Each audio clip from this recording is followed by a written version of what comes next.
Olá a todos, este é o canal Geopoliticando e vamos direto ao assunto. Pessoal, vocês sabem que o Brasil ele sempre vai um pouco atrasado em relação aos demais rumo ao destino que ele deveria seguir. O mundo hoje está falando em reindustrializar, ou seja, em voltar a ter indústrias dentro de seu território nacional. A ideia da grande reinicialização, das cidades de 15 minutos, tudo isso envolve a ideia de ter mais perto de si tudo aquilo que for necessário sem a necessidade de gastar tanto com transporte, com logística. Então a ideia seria que ao invés de os países hoje terem indústrias lá do outro lado do mundo, como na China, que é considerado hoje o chão de fábrica do mundo, então os países trariam de volta para o seu próprio território as indústrias que produziriam então aquilo que é necessário dentro de cada nação. E quanto mais próximas essas indústrias ficassem das grandes cidades, melhor, para que não houvesse a necessidade de transporte por longas distâncias. Isso leva à ideia de que os galpões de logística e chãos de fábrica tendem a ter um crescimento caso o Brasil embarque nessa ideia a tempo. Porque o que aconteceu? O Brasil ele se atrasou na desindustrialização. Os Estados Unidos começou a fechar acordos com a China lá no final da Segunda Guerra Mundial, pouco depois já começaram as tratativas para tornar a China o que ela é hoje. Eles começaram a levar a indústria para lá. Só que eles imaginaram que a China aceitaria ficar ad eterno apenas fabricando, apenas recebendo os projetos de engenharia, os projetos de design, enfim, os projetos dos produtos a serem desenvolvidos em suas fábricas e mandariam esses produtos de volta para os Estados Unidos, para a Europa, de forma barata. Na medida em que aqueles que tinham criado os projetos, seja na Alemanha, seja nos Estados Unidos, na Itália, onde fosse, é que ficariam com o grosso do dinheiro. A China, num primeiro momento, aceitou fazer isso, só que ela foi se desenvolvendo e ela desenvolveu também os seus próprios projetos de engenharia, vide iPhone e Xiaomi, que muitos dizem que o iPhone é inferior até ao Xiaomi. Não sei porque eu nunca tive nem contato com o Xiaomi. Enfim, a China então ela acabou surpreendendo seus antigos contratantes, digamos assim, e hoje ela tem o projeto próprio de desenvolvimento dela. E os Estados Unidos então está nessa competição com a China e conforme diz a matéria aqui, há uma necessidade estratégica de reindustrializar o país de uma forma abrangente para superar Pequim. Washington então teria de fazer isso. E eles vão fazer, pessoal.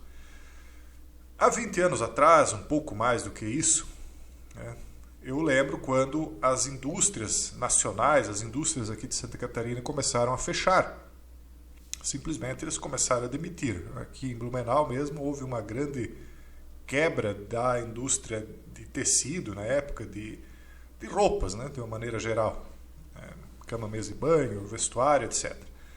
Porque houve a abertura, isso mais de 20 anos, foi na época do Collor, quando ele abriu o país para as importações. Então já foi o primeiro choque de realidade aqui. E aí começou, depois disso, um lento processo de desindustrialização. As indústrias, eu não vou citar nomes aqui, mas indústrias, por exemplo, que fabricavam sapatos lá do Rio Grande do Sul, e daqui também, ao invés de continuarem fabricando, porque elas não conseguiam mais competir com os sapatos que vinham baratos lá da China, elas próprias começaram a importar o sapato e fazer como os Estados Unidos, apenas colar a marca delas. A mesma coisa em relação a lâmpadas, uma fábrica aqui da região, que era famosa por fabricar todo tipo de lâmpada e fabricava muito bem, concluiu que era mais barato importar da China, só colocar dentro de uma caixinha com seu nome, já vem assim com certeza, de lá. Enfim, o país desindustrializou. Só que agora nós estamos num processo reverso. Os Estados Unidos vai reindustrializar. E o Brasil, com essa história de BRICS, parece que quer substituir os Estados Unidos no papel de importador de produtos chineses. Não está se preocupando com a ideia de reindustrializar, aparentemente. Essa reforma tributária, por exemplo, que está aí, por enquanto, que eu vi, ela não vai ajudar a indústria. Talvez um ou outro setor-chave, está tudo muito nebuloso. Mas o que parece é que a China está de uma maneira muito preocupada, buscando alguém que substitua os compradores norte-americanos e europeus, que ela está vislumbrando que de médio a longo prazo vão escassear, porque eles próprios tentarão passar a produzir, né, sua própria necessidade.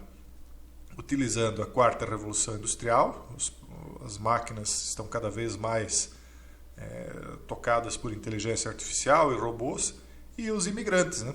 Há uma grande quantidade de imigrantes da América Latina querendo ir para a Europa, do próprio Brasil, para trabalhar lá, mão de obra jovem.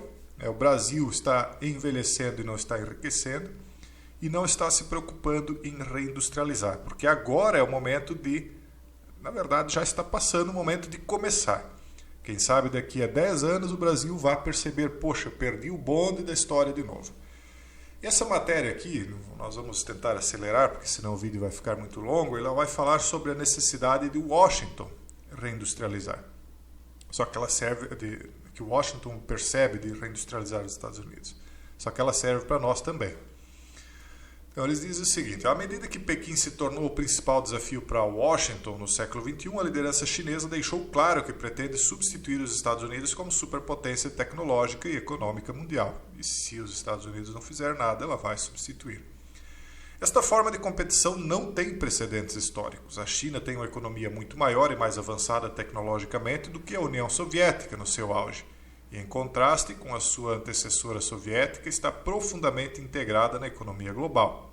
Todo mundo compra da China. A rivalidade entre as duas potências tem aspectos diplomáticos, militares e ideológicos significativos, mas as suas dimensões mais importantes são tecnológicas e econômicas, por enquanto, né? Então, a China vê o domínio das indústrias avançadas como uma chave para a segurança nacional. Óbvio, porque a China depende de fabricar.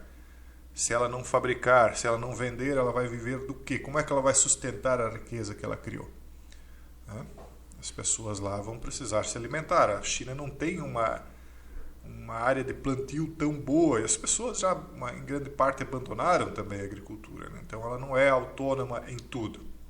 O Brasil seria. O Brasil pode ser autônomo, autossuficiente, melhor dizendo, em minérios, em tudo que ele pode extrair de terra, ele tem aqui, inclusive terras raras.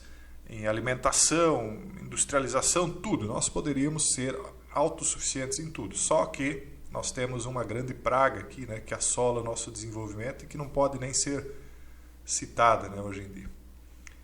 Enfim, a China pretende aumentar o seu poder estabelecendo preeminência global numa ampla gama de tecnologias em desenvolvimento.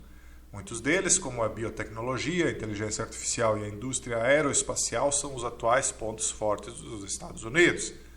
Como resultado, é provável que a China continue a empregar políticas comerciais e econômicas mercantilistas de inovação, incluindo o roubo total de propriedade intelectual, que eles dizem, e a transferência forçada de tecnologia, juntamente com subsídios maciços às indústrias nacionais. Então, eles reclamam que o governo financia a indústria nacional.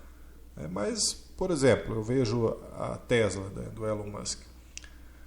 Talvez eles não subsidiem diretamente, mas indiretamente é feito, porque a partir do momento que você financia um foguete, você está dando dinheiro para que a empresa utilize isso para várias outras finalidades de desenvolvimento tecnológico. Então é uma maneira de fazer a mesma coisa através de outros meios, né? Então, essas táticas já foram demonstradas com sucesso na siderurgia, na construção naval, nos painéis solares, nos comboios de alta velocidade, nos ecrãs LCD, nas baterias e nas telecomunicações avançadas, porque a China já superou todos os outros países nisso ainda. Então, Washington ainda não enfrentou toda a extensão dessa ameaça. As políticas dos Estados Unidos até agora têm se centrado na limitação do roubo de propriedade intelectual, eles dizem. Veja, não adianta eles quererem usar qualquer tipo de legislação internacional, porque isso não vai funcionar. Se o país ele tem soberania, ninguém entra lá e diz: olha, você não pode utilizar a minha propriedade intelectual. Eles vão usar e pronto, acabou. né? E não adianta também não levar mais os projetos para lá. Não vou levar os meus projetos, senão eles vão utilizá-los e vão copiar e fazer diferente, vão adaptar e até melhorar. Não adianta, porque hoje eles são especialistas em engenharia reversa. Eles compram qualquer produto, desmontam ele e veem como é que se faz, porque eles já têm cientistas bem desenvolvidos lá, né? Então já foi criado o concorrente, agora já era, como se diz, né? Então o que eles podem fazer é manter a indústria no seu país para não mandar os seus recursos lá para o outro lado do mundo. Só que o americano tem de voltar a trabalhar no chão de fábricas, e isso eu acho que a maioria não vai querer. Então eles vão precisar de mais imigrantes nos Estados Unidos. Enfim, a lei CHIPS e ciência e a lei de redução da inflação... sim, antes de irmos adiante, e isso é um problema para o Brasil, porque muitos brasileiros pobres estão indo para os Estados Unidos trabalhar em busca de melhores condições de vida. Então, a juventude do brasileiro é um ativo que os Estados Unidos podem desejar, como a do mexicano, como a do latino-americano. E aí o Brasil ele perde essa mão de obra que vai para lá, vai produzir riqueza lá, e quando muito vai mandar dólares de volta para cá, né, no máximo. Então ou o Brasil faz algo para manter a juventude dele aqui, ou vai envelhecer ainda mais rapidamente, porque os jovens que tem aqui vão acabar saindo. Isso aconteceu nos municípios do interior do Brasil.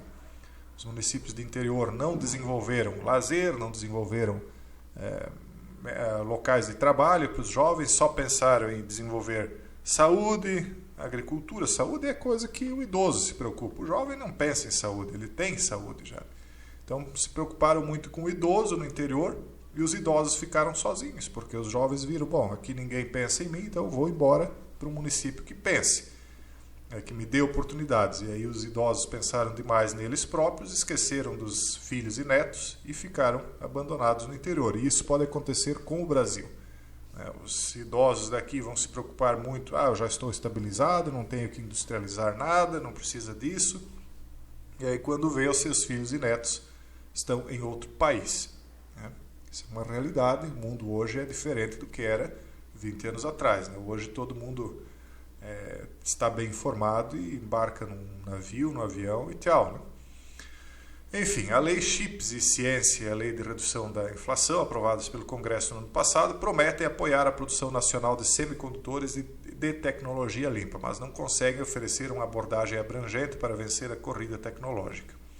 Da mesma forma, a administração Biden, a política do país para investir, alinhar e competir, delineada pelo secretário de Estado, Antony Blinken, em 2022, não apoia o financiamento, a coordenação do setor privado ou vantagens competitivas na escala necessária para manter a supremacia do país em tecnologias avançadas.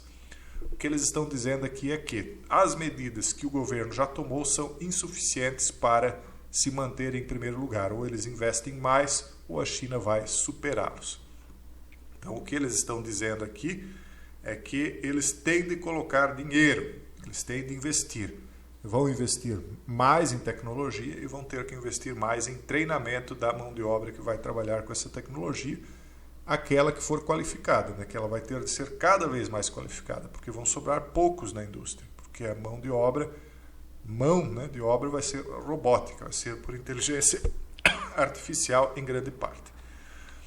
Bom, resumidamente é isso, aqui eles contam o histórico de como é que foram as outras eras de industrialização, a questão de espionagem industrial, etc, etc.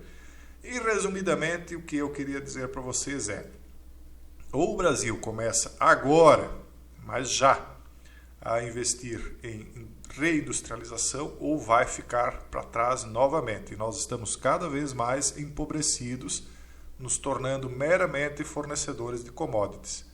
Não que isso não tenha sua importância, tem, mas essas commodities, como a gente sempre ouve desde quando é criança na escola, elas deveriam ser utilizadas aqui, para ter valor agregado aqui, para industrializar os produtos aqui e aí vender eles para fora. Mas o Brasil nunca perde uma oportunidade de perder uma oportunidade. Provavelmente vai perder essa também devido à praga que assola o Brasil. Um forte abraço a todos e até o próximo vídeo, se Deus quiser.